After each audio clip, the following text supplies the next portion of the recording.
ज्ञानशक्ति समारूढ़ः तत्त्वमाला विभूषितः भुक्ति मुक्ति प्रदाता च तस्मै श्री गुरुवे नमः। ज्ञान उदधि अरो ज्ञान घन सद्गुरु शंकर रूप। नमो नमो बहुबारही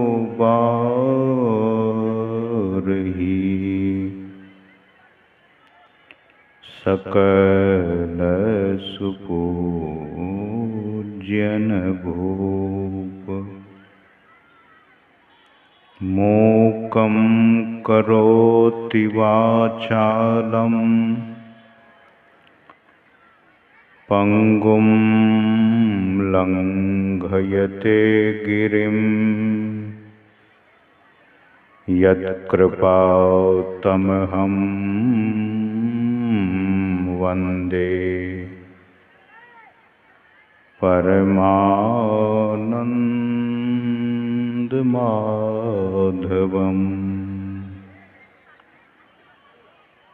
बोलिए श्री सद्गुरु महाराज की जय।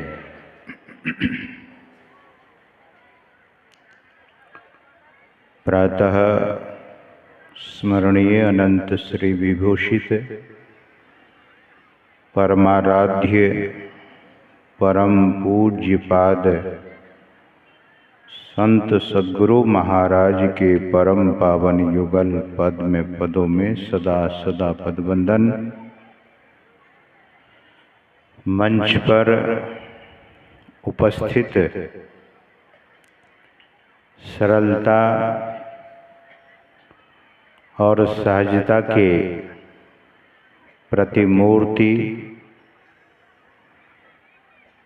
पूज्य स्वामी दिव्यानंद जी महाराज,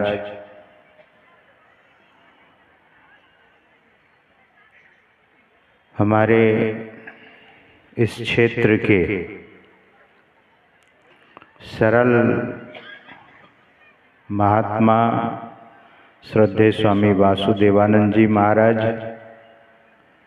इसी क्षेत्र के श्रद्धेय स्वामी विभूति जी महाराज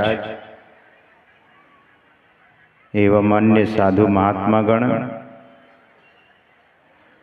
विद्वज्जन, सत्संग में समुपस्थित परम सम्माननीय सत्संग प्रेमियों, सदात्माओं, प्रबुद्ध जनों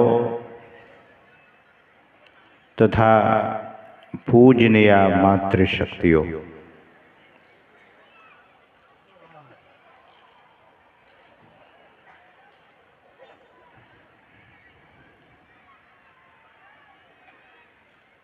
आप लोग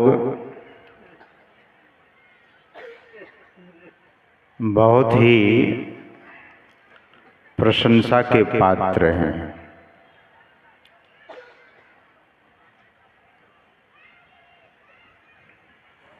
आपके घरों में बैठने के लिए बहुत सुंदर व्यवस्था है,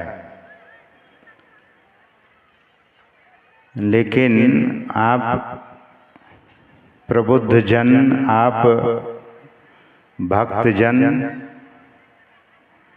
आप जननी जन गुरु के प्रसाद पाने के लिए, गुरु महाराज कहते थे मैं संतवाणी का प्रसादी बांटता हूँ, तो सद्गुरु महाराज का ही प्रसाद उनके मंच से संतवाणी के रूप में बांटा जाता है। ये गुरु परंपरा है सज्जनों। तो धूल और मिट्टी का परवाह नहीं करते हुए आप बहुत सहज रूप से बैठकर सद्गुरु महाराज के ज्ञान को, महापुरुषों के ज्ञान को, सद्ग्रंथों के ज्ञान को सुन रहे हैं, तो मैं हृदय से आप लोगों को प्रणाम करता हूं और वंदन करता हूं।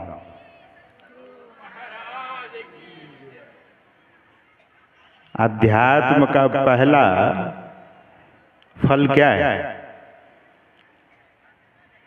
अध्यात्म में जब लोग कदम रखते हैं तो पहला फल अध्यात्म का ये है कि आदमी विनयशील और सहज सरल हो जाते हैं। व्यक्ति के अंदर से कटुता समाप्त हो जाती है। जो अध्यात्म में अपने जीवन को लाते हैं तो उसके जीवन में विनयशीलता आ जाती है।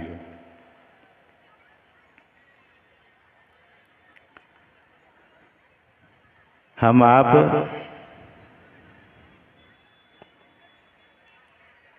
धर्म सभा में, और ज्ञान की सभा है, धर्म की सभा है, भक्ति की सभा है। ये यहाँ से क्या क्या ले जाएंगे? सामने में बहुत सारी दुकानें लगी हुई है। बहुत लोग आते ही उधर दुकानदारी में लग गए, खरीदारी में लग गए। लेकिन आप लोग इतने महान हैं कि संतवाणी को खरीदने के लिए बैठे हुए। संतों के ज्ञान को अर्जन करने के लिए। और जिस व्यक्ति के भीतर में धर्म ग्रंथ का ज्ञान, संतवाणी का ज्ञान, महापुरुषों का ज्ञान आ जाता है, उससे यमराज बहुत डरने लगते हैं। क्यों? क्योंकि ज्ञान से मुक्ति होती है, ज्ञान से बंधन नहीं होता। वेद में एक मंत्र आया है, ऋते ज्ञान न मुक्ति ही। ज्ञान के बिना मुक्ति नहीं होती है। तो ज्ञान बंधन से मुक्त करता है। तो सज्जनों, जैसा कि हमारे वन संचालक महोदय कह रहे थे कि बहुत उमड़ती हुई भीड़ जब बाजार में बहुत होती है तो लोग डरते हैं कि कहीं कुछ हो तो नहीं जाएगा। लेकिन सत्संगियों की जब भीड़ होती है तो भीतर में बड़ा उमंग होता है, बड़ा सुख लगता है, बड़ा आनंद लगता है, बड़ी प्रसन्नता होती है। आज भक्ति का प्रसंग। संत कबीर साहब कहते हैं कि भक्ति निसेनी मुक्ति की, निसेनी सीढ़ी। मुक्ति की सीढ़ी पर चढ़ना चाहते हैं तो भक्ति मुक्ति की निसेनी है, यानी सीढ़ी है। संत चढ़े सब धाय,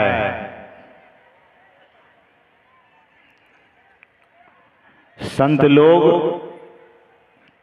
उस सीढ़ी पर बहुत प्रसन्नता से और तेजी से चढ़ जाते हैं। जो सज्जन लोग होते हैं, संत लोग होते हैं, साधुजन होते हैं।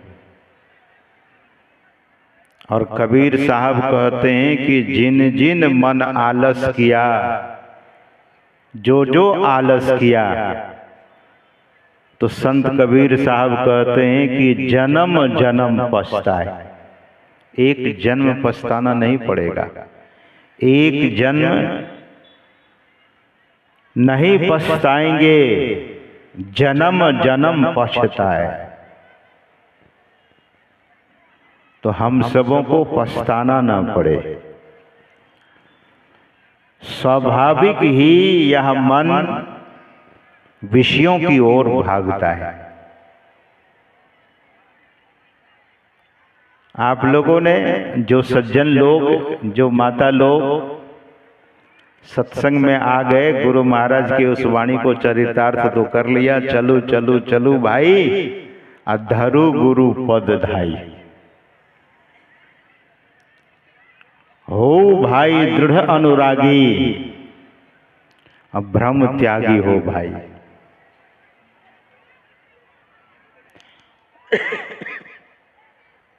जो दृढ़ अनुरागी हो जाएंगे, जिसका प्रेम दृढ़ हो जाएगा, ऐसे व्यक्ति के जीवन से भ्रम भी समाप्त हो जाएगा। सद्गुरु महाराज कहते हैं कि यही सार काम है, और सार काम को करने के लिए हम लोगों को विलंब नहीं करना चाहिए। महापुरुष कहते हैं सार काम, और समय निश्चय ही बीतता चला जा रहा है। सद्गुरु महाराज के वचन में आया कि दिन बीतत जावे आयु खुटावे, भजो भजो प्रभु नाम। परिजन धन सारा, असुतवित दारा, नहीं आवे को काम। ये सत्य बात है।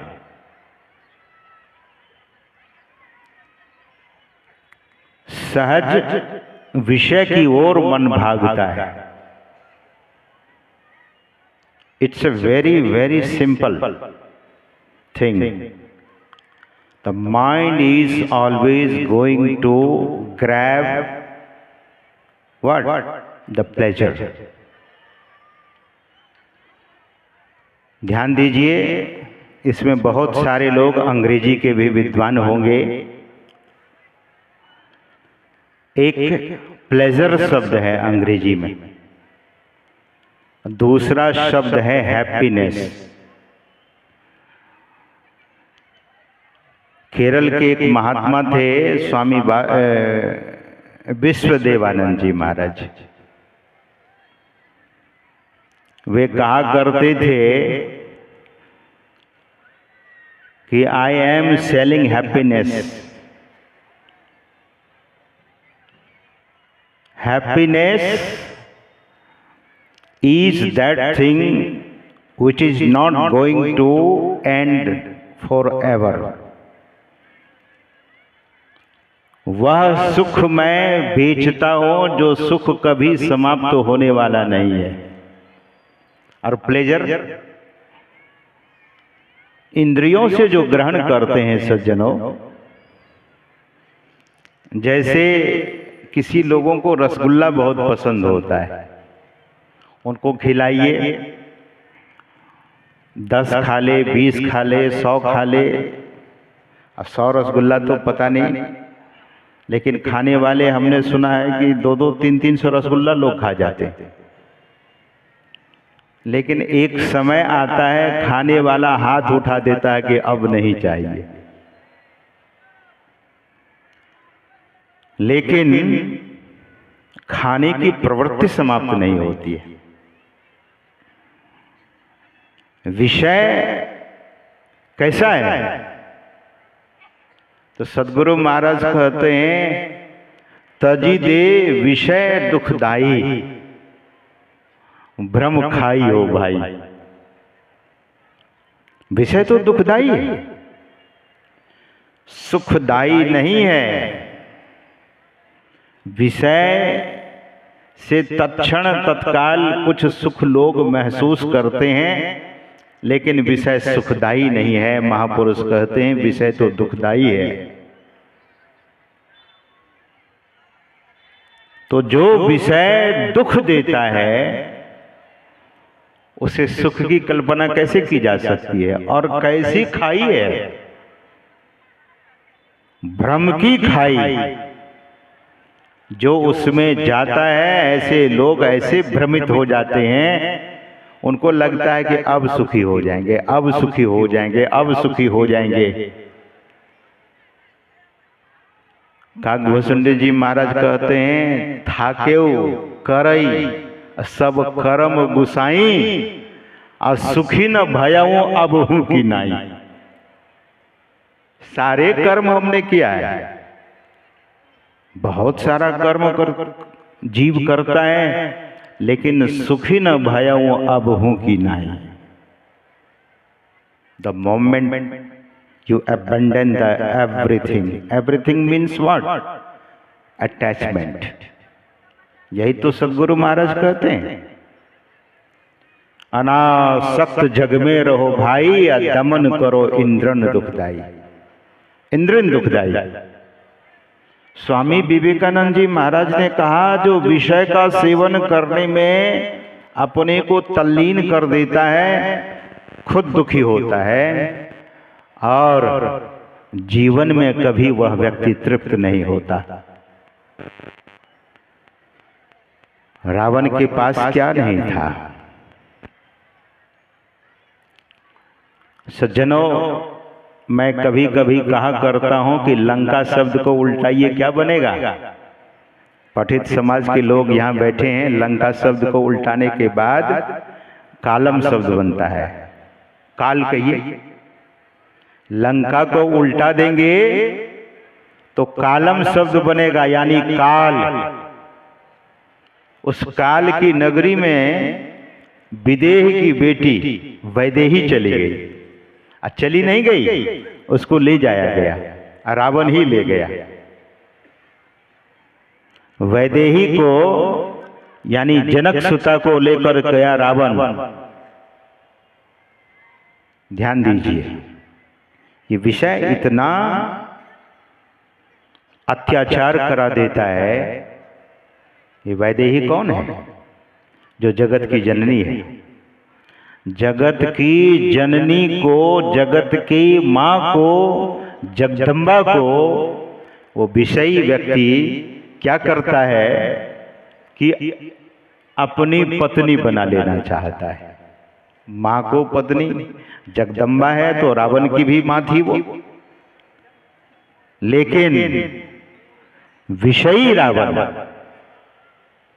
who was always looking for pleasure in everyone और everywhere, सभी जगह विषय ही उसको आंख में दोष हो गया था। जगदम्बा को जगदम्बा नहीं देखा, जो जगत की जननी है उसे जननी के रूप में नहीं देखा, मां को पत्नी बनाना चाहा। ये कितना पतित आदमी था वो, हम आप कल्पना कर सकते हैं। सज्जनों, वैदेही जाती है वहां, अपहरण कर लिया जाता है और जिस दिन वैदेही वहां पहुंची उसी दिन से रावण की आयु क्षीण होने लगी।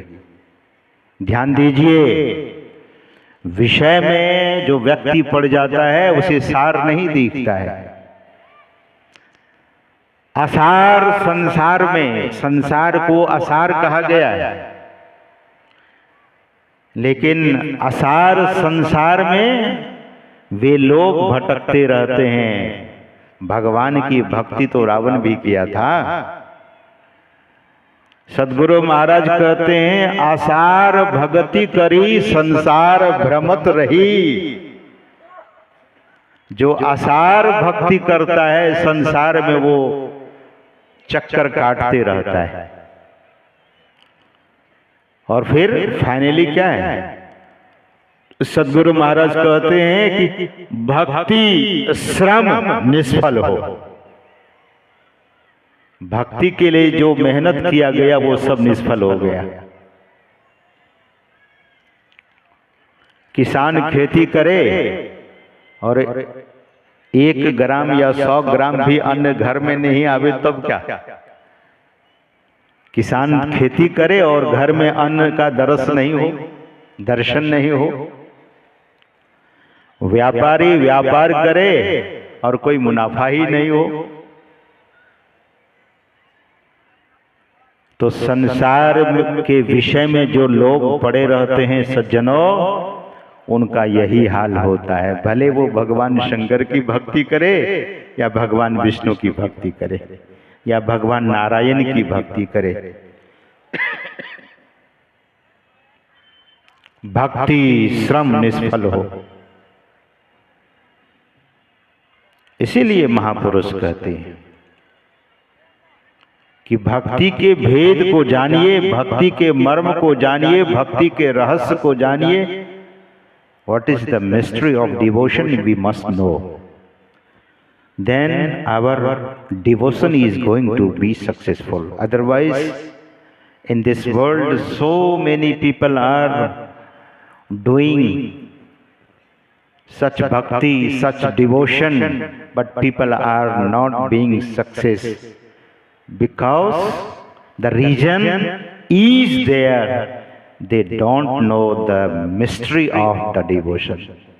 भक्ति के रहस्य को, मर्म को नहीं जानता है।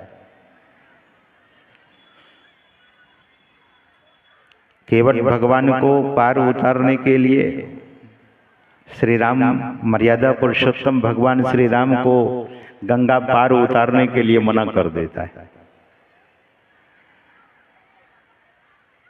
और भगवान से केवट क्या कहता है? भगवान से केवट कहता है कि मैं आपके मर्म को जानता हूं। मांगी नाव केवट नहीं आना, कहा तुम्हार मर्म मैं जाना। बड़े बड़े ऋषि लोग तो भगवान के मर्म को नहीं जान पाते हैं, लेकिन एक केवट जो नाव इस पार से उस पार करता है, भगवान से कहता है कि नहीं, मैं आपको पार नहीं उतारूंगा। यही है प्रेम। वहां तो प्रसंग कुछ और है। प्रसंग तो ये है कि भगवान नाव मांग रहे थे। अच्छा, जो भगवान का नाम लेकर भवसागर से पार लोग कर जाते हैं, वैसे भगवान साधारण गंगा पार नहीं कर सकते थे। भगवान तो पार कर ही सकते थे, लेकिन देखिए भगवान श्री राम केवट से नाव मांग रहे हैं कि लाओ जरा नाव। तो केवट इस पार में नहीं है, केवट तो उस पार में है। और उसी पार से कहता है कि मैं आपके मर्म को जानता हूं, मैं नाव लेकर नहीं आऊंगा। ब्रह्मा जी को थोड़ा सा आदेश हो जाए तो 100 ब्रह्मा खड़ा हो जाए सेवा करने के लिए, और एक छोटा सा केवट भगवान से कहते हैं कि मैं नाव लेकर नहीं आऊंगा। जैसे मना किया, लक्ष्मण जी तम-तमा गए। अरे मेरे प्रभु को तुम जानते नहीं हो? इनका जब आदेश होता है, एक बार अगर इसकी भौहें टेढ़ी हो जाती है तो समुद्र में उछाल हो जाता है। और साधारण केवट कहता है कि मैं नाव नहीं लेकर आऊंगा, लेकिन कहने में बड़ा विनम्रता है। उनका कहना बड़ा रहस्यमयी है। मैं अक्सर कहा करता हूं सज्जनों, मैं निवेदन किया करता हूं कि हर कथा का एक आध्यात्मिक अर्थ है। भगवान की लीला को तो साधारण रूप से सुनने पर लोग कहते हैं कि भगवान ऐसा। सीता जी के लिए रोने लगे, और रोए तो कहाँ रोए? पेड़ों के पास, झाड़ों के पास, पेड़ पौधे के से जाकर भगवान पूछते हैं कि तुम देखी सीता मृग ने। भगवान क्या नहीं जानते हैं, लेकिन लीला, हर लीला का रहस्य है। तो भक्ति के भी रहस्य को समझना पड़ता है। भक्ति के वश में आकर ही आज केवट ऐसा कह रहा है। कथा आती है, मैंने कल निवेदन किया था कि आज ही शायद, मुझे याद नहीं है, कि 8 प्रकार का रामायण मुख्यतः। तो दूसरे रामायण में प्रसंग आता है कि भगवान श्री नारायण समुद्र में जब शयन कर रहे थे तो कछुआ ने देखा कि लक्ष्मी जी चरण दबा रही है और भगवान शेष शैया पर सोए हुए हैं। शेष, ये शेष जी कौन है? उन्हीं के अंश हैं। और जैसे कछुआ ने देखा कि बड़ा सुंदर स्वरूप है भगवान का, तो कछुआ भगवान के चरण को छूना चाहता था, लेकिन जैसे चरण छूना चाहता था तो शेष नाग उधर से जोर से फुफकार मारता था तो कछुआ पानी में डूब जाता था। आज नाव भगवान मांग रहे हैं, वही कछुआ केवट बना है, वही शेष जी लक्ष्मण बने हैं, और वही लक्ष्मी सीता बनी है, वही नारायण राम है। आज भगवान कहते हैं कि नाव लेकर आओ, तो केवट सीधा मना कर देता है, तो लक्ष्मण जी फुफकारते हैं इधर से, तुम्हारी क्या औकात। लेकिन लक्ष्मण जी भी तो लाचार थे सज्जनों। केवट के मन में है,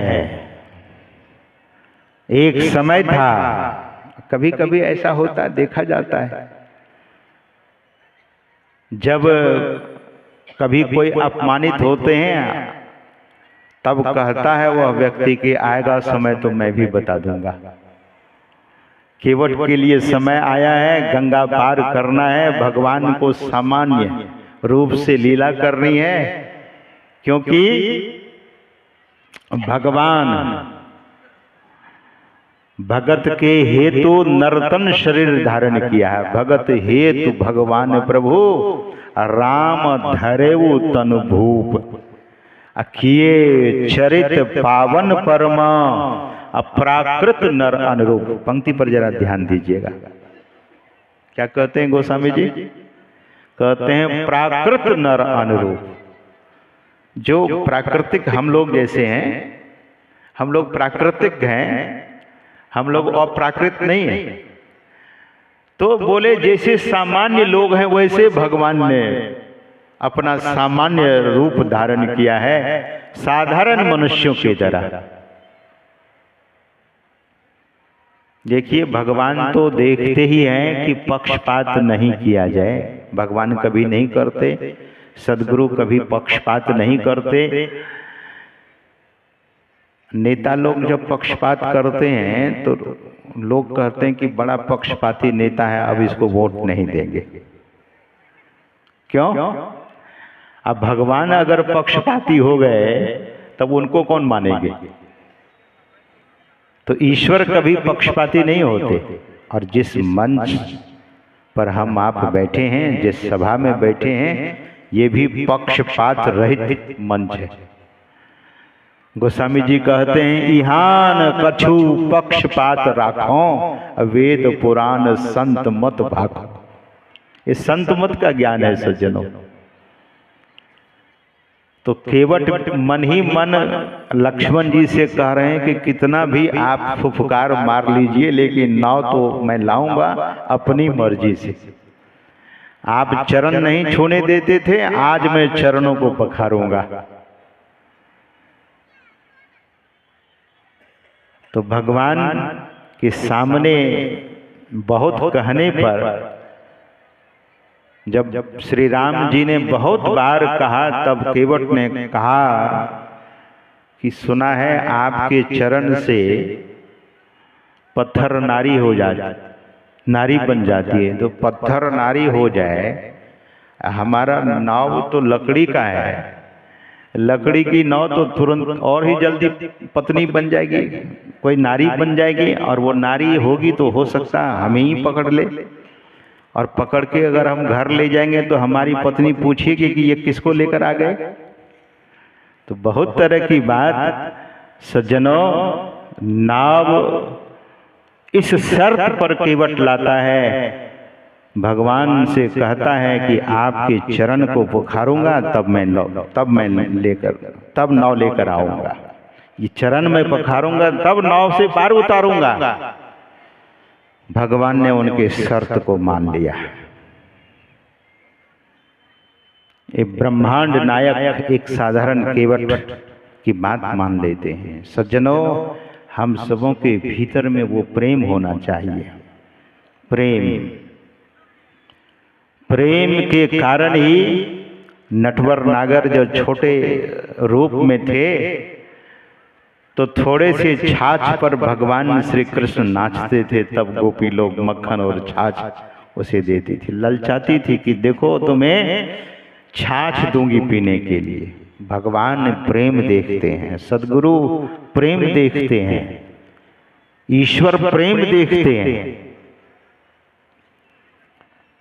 हम लोगों की प्रार्थना कहाँ से शुरू होती है? अपराह्न और सायंकाल की प्रार्थना जब गुरु की विनती करते हैं तो क्या कहते हैं? सबसे पहला शब्द क्या है?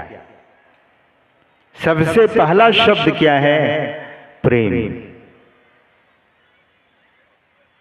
और मैं आज के सत्संग में निवेदन कर रहा हूं,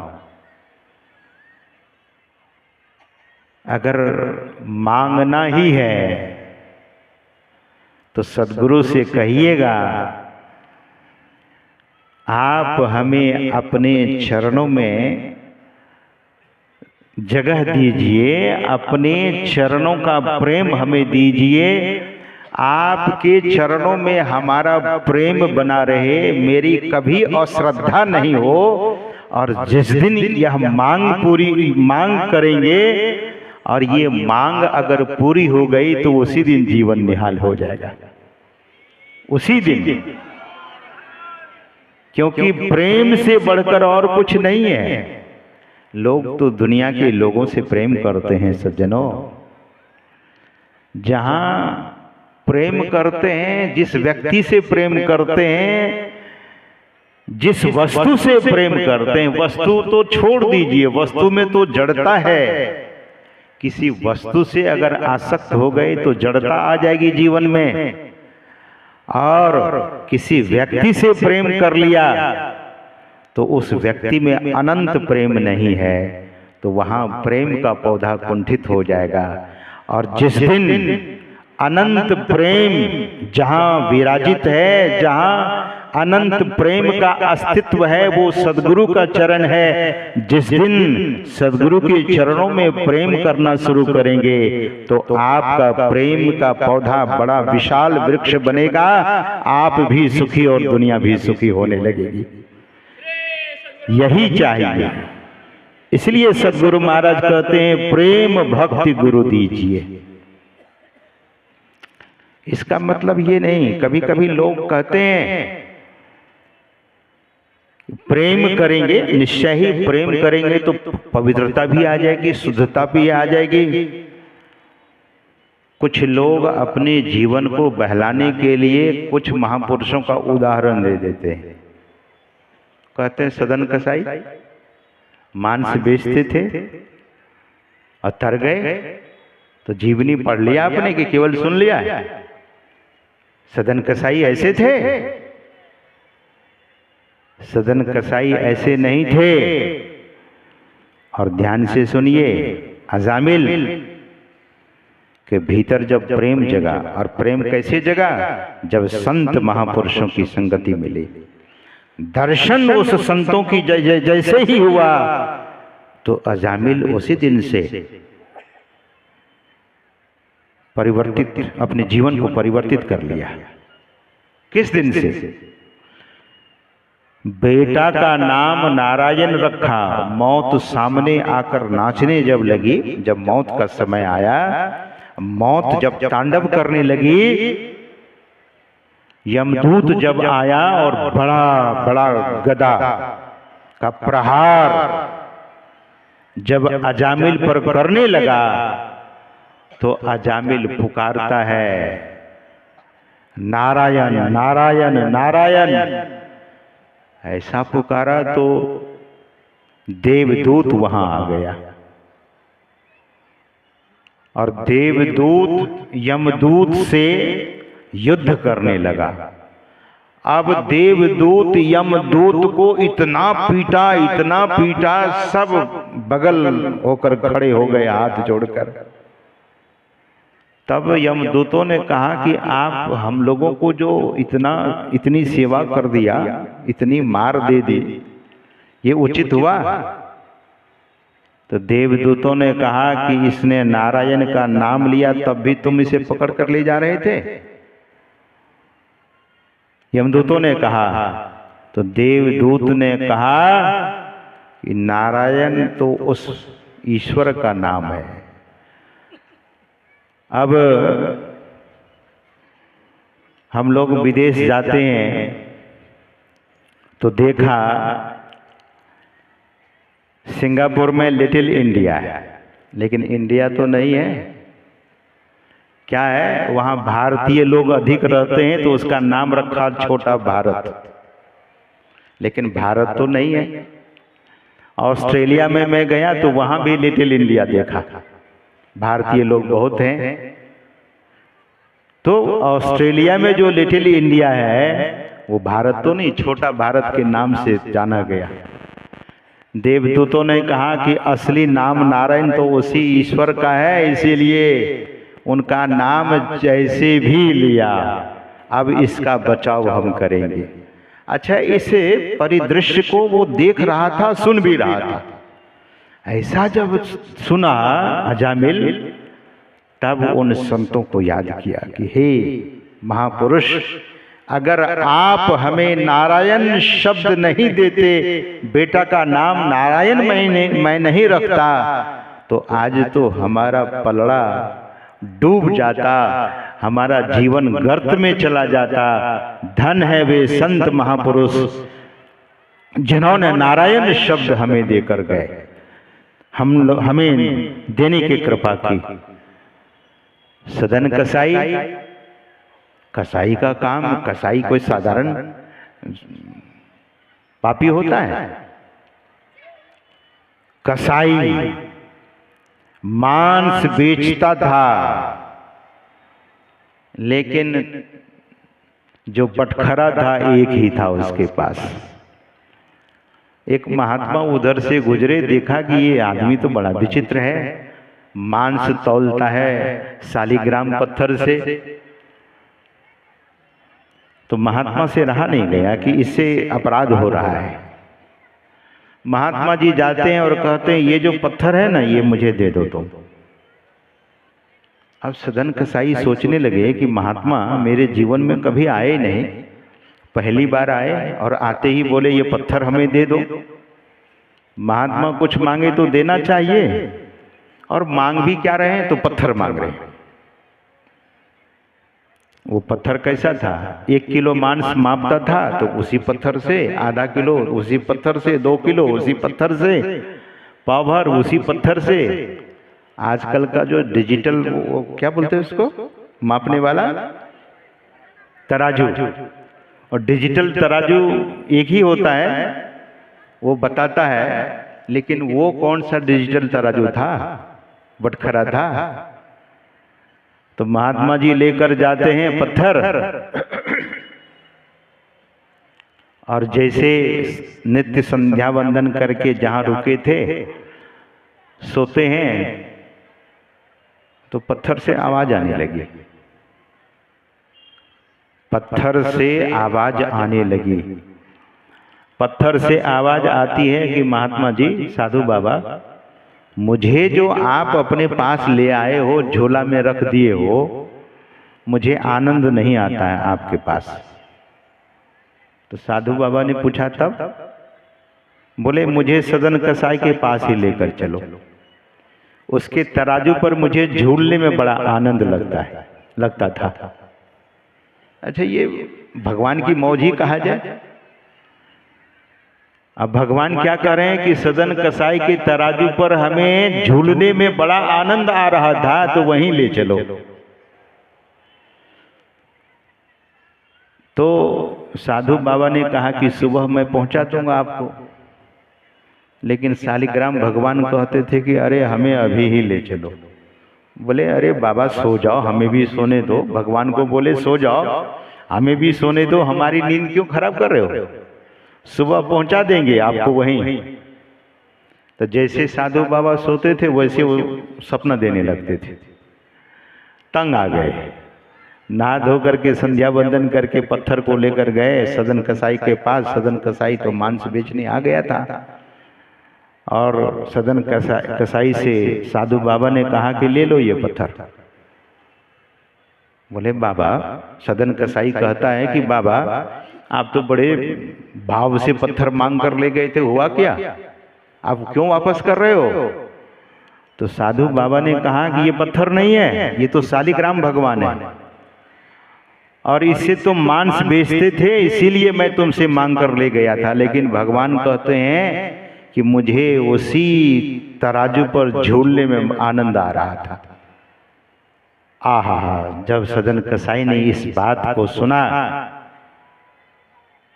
तो पत्थर तो हाथ में लिया, हाथ धोकर, पहले हाथ नहीं धोता था। बोले बाबा हाथ धो लेने दो। हाथ धोकर उस पत्थर को हाथ में लेते हैं शालिग्राम भगवान को, और शालिग्राम भगवान को हाथ में लेकर ही संकल्प लेते हैं।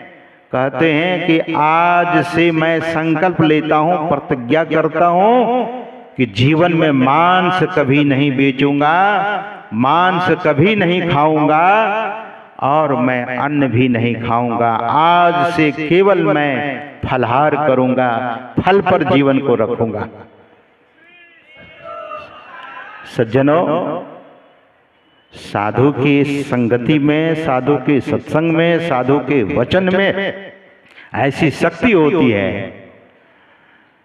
और एक साधु के सामने संकल्प कर लेता है। एक बार मैं सुपौल जिला में सत्संग कर रहा था, इसी मांस वगैरह पर बोल रहा था, तो एक बहुत बड़े जमींदार, 400-500 एकड़ जमीन उनके पास। मेरा जब प्रवचन समाप्त हुआ तो बहुत लोग उनको कहते थे मांस छोड़ दीजिए, शराब छोड़ दीजिए, लेकिन जब सत्संग सुने तो हाथ जोड़कर कहते हैं कि एक बार हमें माइक दिया जाए। तो कुछ लोगों को डर हो गया कि क्या बोलेंगे, ये जमींदार आदमी हैं, मांस मछली खाने वाले हैं, पता नहीं कुछ उल्टा पुल्टा तो नहीं बोलेंगे।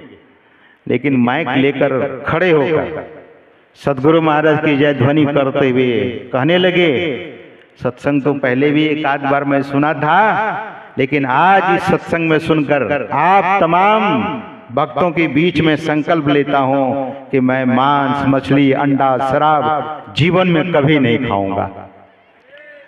ऐसा संकल्प ले लिया। 60 सुधरहि सत्संगति पाई, पारस परस कुधातु सुहाई। तत्काल मज्जन फल पेखिए तत्काला, अकात हो ही पिक बकौ मराला। एक सज्जन मत्स्य का व्यापार शुरू किया, मछली का व्यापार। बोले जमींदार आदमी है, तालाब खुदवाया और कहा कि अब हम मछली मारेंगे।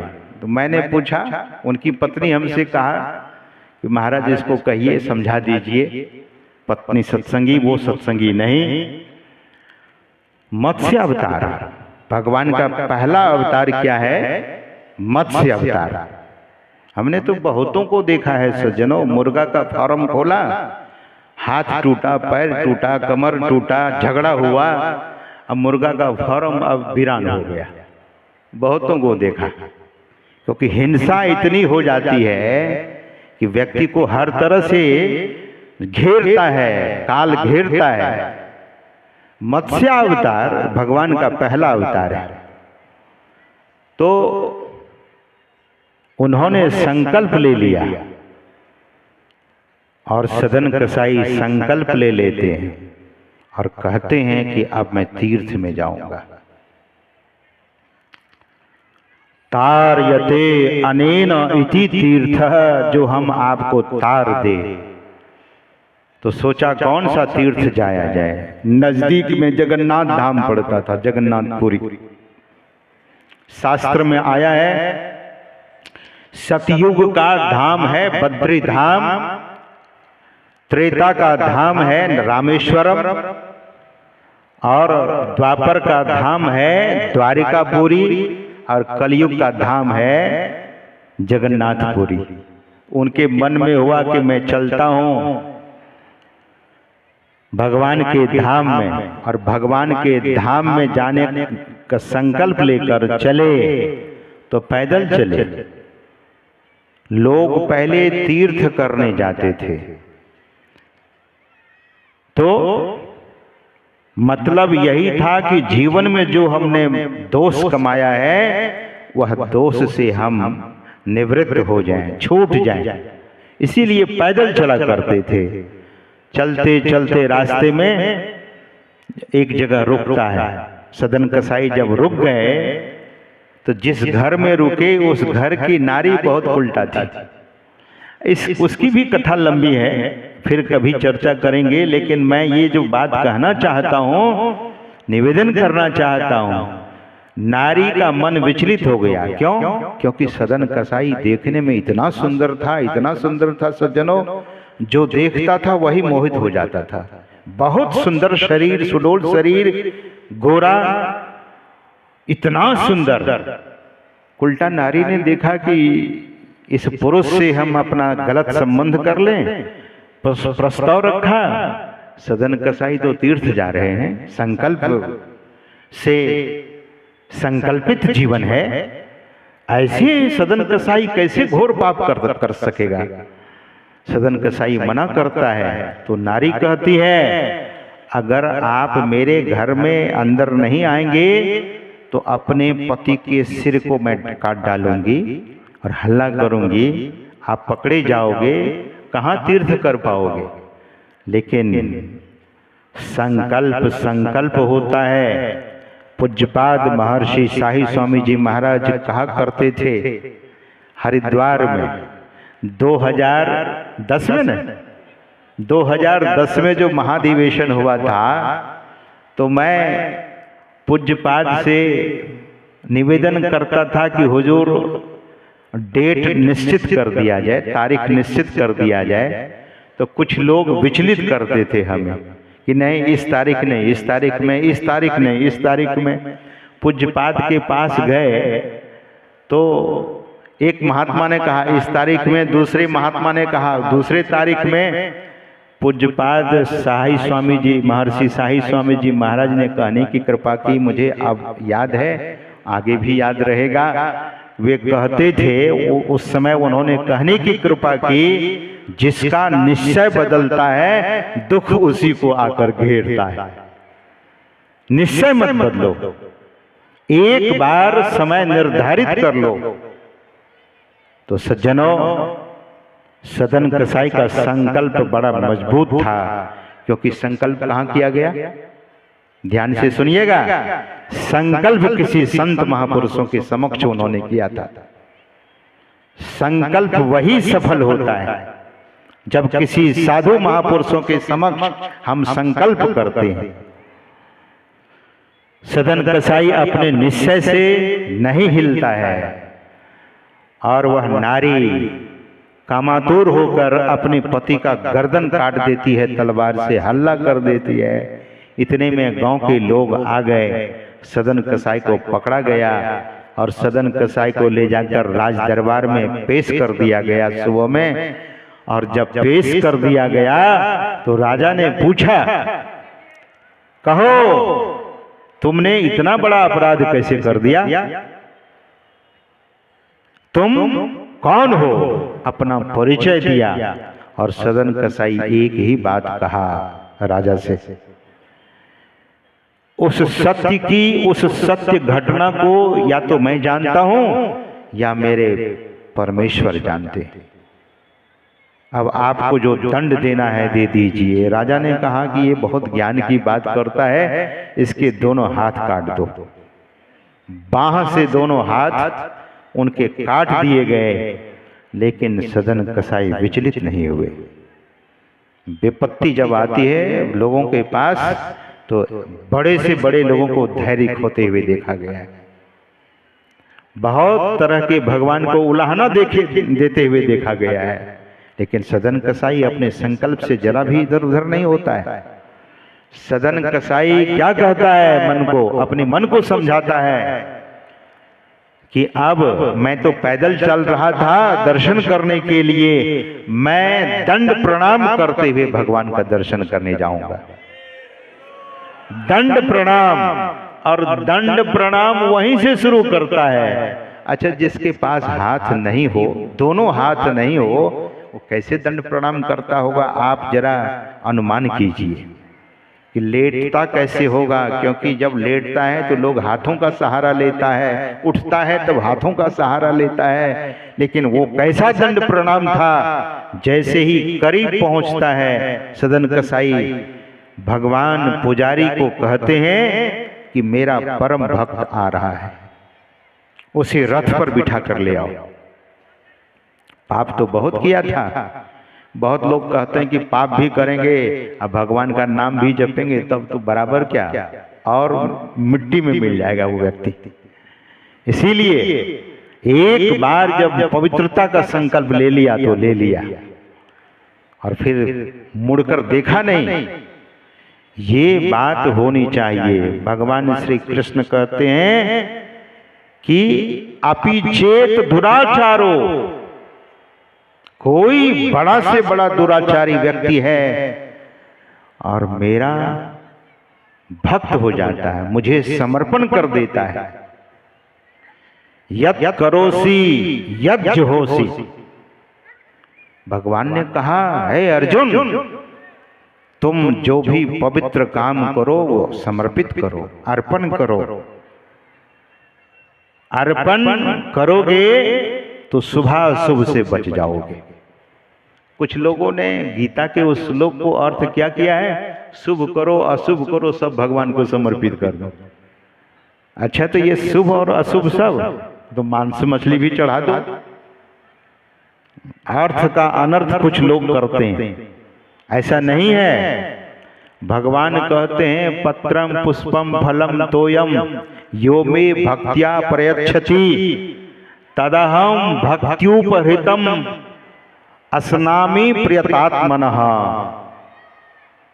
इस श्लोक को एक महात्मा हुए, बहुत बड़े विद्वान प्रभुपाद जी महाराज, अमेरिका में इस श्लोक को बोल करके बोले कि भगवान कहते हैं मुझे पत्ता चढ़ा दो, मुझे फूल चढ़ा दो, मुझे फल चढ़ा दो, मुझे पानी ही चढ़ा दो, मैं उसको ग्रहण करता हूं, लेकिन चढ़ाओगे प्रेम से तो ग्रहण करूंगा, कहीं अभिमान होगा तो कुछ भी ग्रहण नहीं करूंगा।